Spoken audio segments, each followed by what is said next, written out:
Good Morning Business, Stéphane Soumier sur BFM Business. C'est Thomas Granger qui est avec nous. Bonjour Thomas Granger. Bonjour. Et merci beaucoup d'être là, vice-président de l'agence Buzzman. C'est ça, oui. Parce que je veux donner la mesure de ce qu'on va raconter ensemble là. On va prendre le temps de le raconter. C'est quoi l'agence Buzzman? C'est quelques dizaines de millions d'euros de chiffre d'affaires aujourd'hui. Vous êtes une agence publicitaire. Oui, une petite agence, 70 personnes à Paris, 10 personnes à Dubaï. On a ouvert un bureau il y a un peu plus d'un an maintenant là-bas. Et qui lance aujourd'hui, ou qui a lancé hier soir d'ailleurs, aujourd'hui. Ce matin.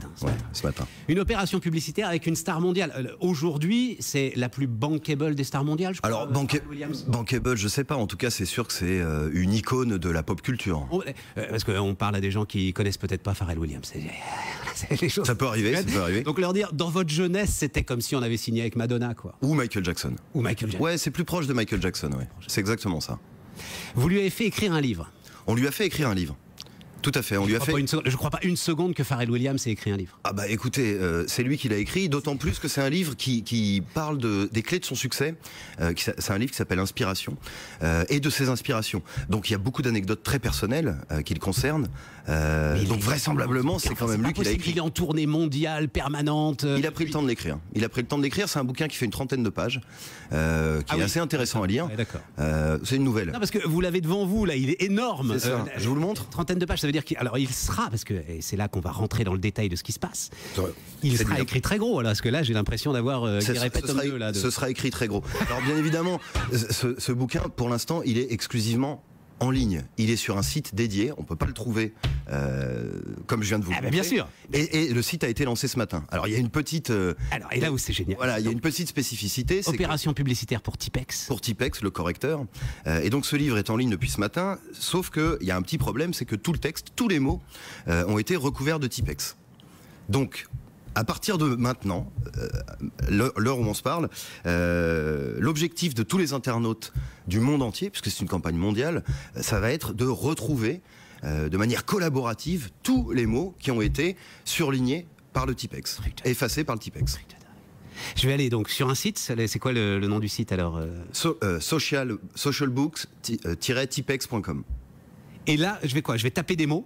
Alors là, vous avez des pages, les pages du bouquin. Qui sont blanches, qui sont vides. Voilà, qui sont vides. Vous avez des espaces et elles sont recouvertes de Tipex. Tous les mots sont recouverts de Tipex et vous allez devoir trouver des mots. Alors, certains mots sont faciles à trouver, d'autres plus difficiles. Donc, on va vous donner des indices. Évidemment, taper musique, donc musique. Et alors, à ce moment-là, quand je tape un mot, toutes les occurrences de ce mot vont s'afficher? Tout à fait, sur la page sur laquelle vous êtes. Et alors, là où il y a une première mondiale, c'est que ce social book, comme on l'appelle, qui est réécrit finalement par tous les internautes, est traduit en 5 langues.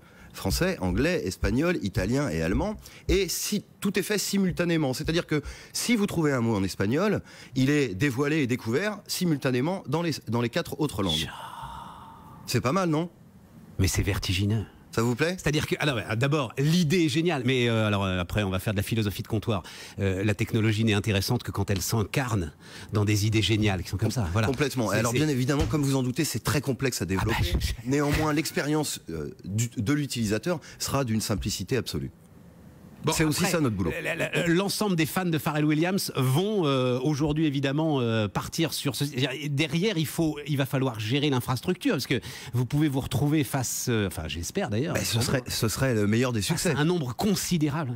Vous allez organiser le fait que le site explose, etc. Ça se fait beaucoup, ça? Non. Mon Dieu, on va pas l'organiser. Le site n'a pas marché. Je souhaite que ça se passe comme ça grâce au succès de la campagne. Alors après, ce qui est intéressant, et pour revenir à votre première question sur l'implication de Pharrell, il faut que vous sachiez qu'aujourd'hui, il va sur son compte Twitter et sur son compte Facebook faire la promotion, entre guillemets, de la sortie de ce livre online et donc de la campagne, et qu'il va le faire une seconde fois dans les jours à venir. Donc il est vraiment impliqué et dans l'écriture du livre.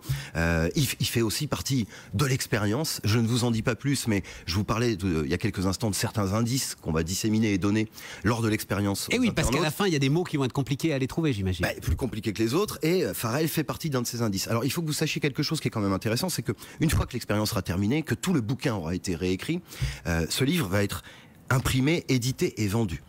Encore une fois, une preuve de l'implication de Pharrell, vendu, et tous les bénéfices de la vente de ce livre vont être reversés à l'association qu'il a créée, qui s'appelle From One Hand to Another et qui existe pour aider des enfants qui sont déscolarisés. Donc aider à leur acheter des fournitures scolaires. On va dire qu'on est dans des éléments plus classiques. Voilà, on est dans des éléments plus classiques. Avec une finalité. Restons. Moi, j'ai deux questions sur cette opération. La première, c'est quand même Buzzman. Donc, on est en France. Hier, je le racontais et je tiens encore à le marteler. On recevait un entrepreneur de génie qui a quand même signé avec la FIFA pour faire l'application deuxième écran qui sera celle de 26 télévisions dans le monde.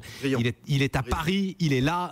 C'est une boîte qui fait 3 millions d'euros de chiffre d'affaires. C'est possible. Là, on est à Paris, on est avec vous, on est avec Buzzman et vous signez avec Pharrell Williams. Comment c'est possible? Et à Dubaï. Et à Dubaï, comment c'est possible? C'est possible parce que l'agence a acquis une certaine notoriété à l'international grâce à ses campagnes, à son travail, et que c'est exactement ce que vous disiez il y a quelques instants. Le projet en lui-même est excessivement séduisant. Ouais, c'est ça. Vous signez pas Pharrell Williams si le contenu que vous lui proposez n'a pas à un moment fait écho par rapport à la qualité de ses créations ou de sa créativité. L'autre élément qui m'intéresse, c'est qu'est-ce que ça veut dire sur la publicité? C'est-à-dire, si on est obligé de faire ça maintenant pour vendre du Tipex... On n'est pas obligé de faire ça. En revanche, bien évidemment, vous savez qu'on est tous surexposés aux messages à caractère publicitaire dans une journée.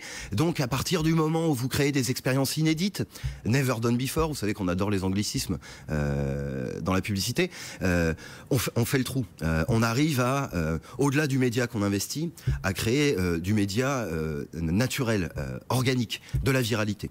Et c'est donc la qualité des expériences et des concepts qu'on propose aux consommateurs qui font exister cette capacité à toucher une très large audience. Oui, mais vous avez là des marchands, des industriels qui vous écoutent. Je suis sûr qu'ils sont en train de se dire, bon ok, c'est génial, d'accord, mais est-ce qu'ils vont vendre du Tipex avec ça? Bah écoutez, vous savez, c'est pas notre premier coup sur Tipex, c'est la 3e campagne qu'on fait. En 4 ans, les 2 premières ont été d'énormes succès business. C'est aussi pour ça qu'on fait la 3e. Vous savez, les annonceurs, à un moment, sont des gens rationnels. C'est un truc qui appartient à l'ancien monde, Tipex. C'est un truc du papier, c'est un truc du papier écrit, c'est un truc qu'on corrige. C'est ça qui est d'autant plus intéressant, c'est le contre-pied. C'est-à-dire qu'on fait vivre ce que vous décrivez de manière assez amusante comme étant un produit de l'ancien monde, exclusivement sur le digital. Donc c'est aussi un contre-pied.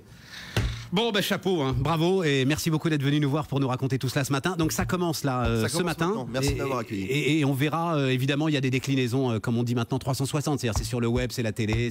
Alors ce ne sera pas en télé. Pas en télé encore. Beaucoup in-store. Justement, in-store, vous parliez de vendre de la palette. Eh bien écoutez, on a fait en sorte de pouvoir aussi vendre de la palette avec un rappel in-store de la campagne. Thomas Granger, vice-président de Buzzman, ce matin sur BFM Business.